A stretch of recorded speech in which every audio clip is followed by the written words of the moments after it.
Hey there. I hope I'm not going to go off topic here. I don't mean to. No, I gotta admit I'm struggling with this. This is big and this is huge.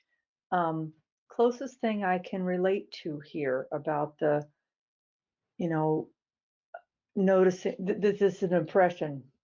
yes, In my training to overcome or deal with an addiction, I remember freaking out at first of like, oh my gosh, look, I want to drink, I want to do, and I was getting very agitated at how often I wanted to use or drunk.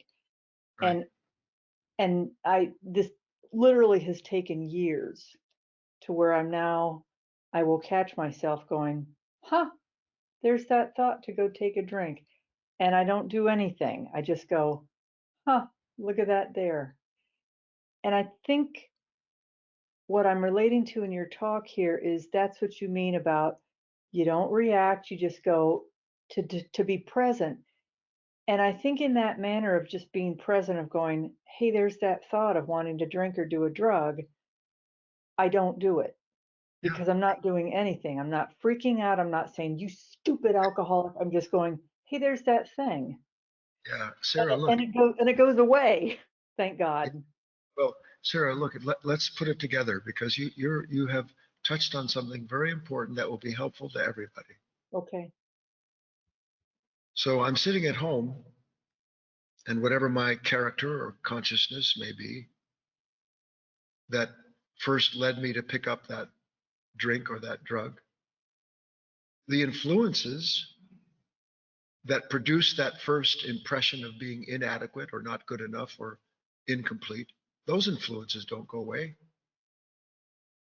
And in truth, neither does for the longest time the consciousness that is impressed at that moment by that influence, that only knows what one thing to do with that influence, which is I need a drink, I need a drug, I need to eat, I need to fight.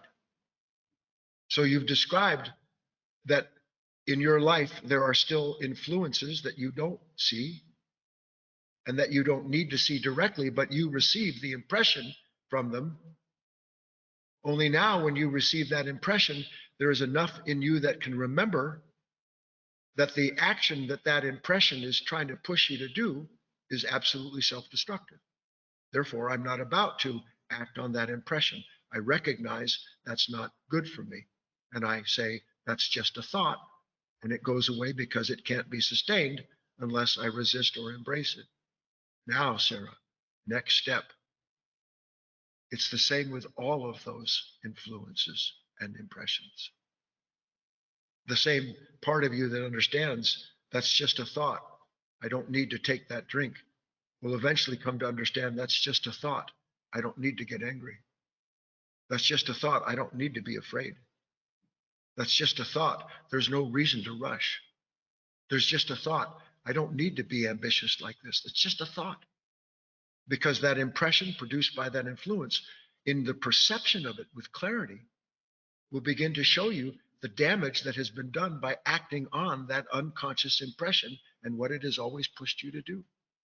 So your example is solid. You've stumbled onto a good way to relate this material, but now we must do the thing we must all do, which is to continue to grow in that understanding so that when that impression comes of I'm not good enough, or what are people going to think of me, or where do I go from here, we receive that influence and impression in the exact same way that you're beginning to receive the impression that says it's just a thought. I don't need to do that. That's where freedom lives, in the gradual dismissal of our unconscious relationship with perceptions, with impressions that push us to do what that consciousness tells us is mandatory. Good work, Sarah. Keep it up.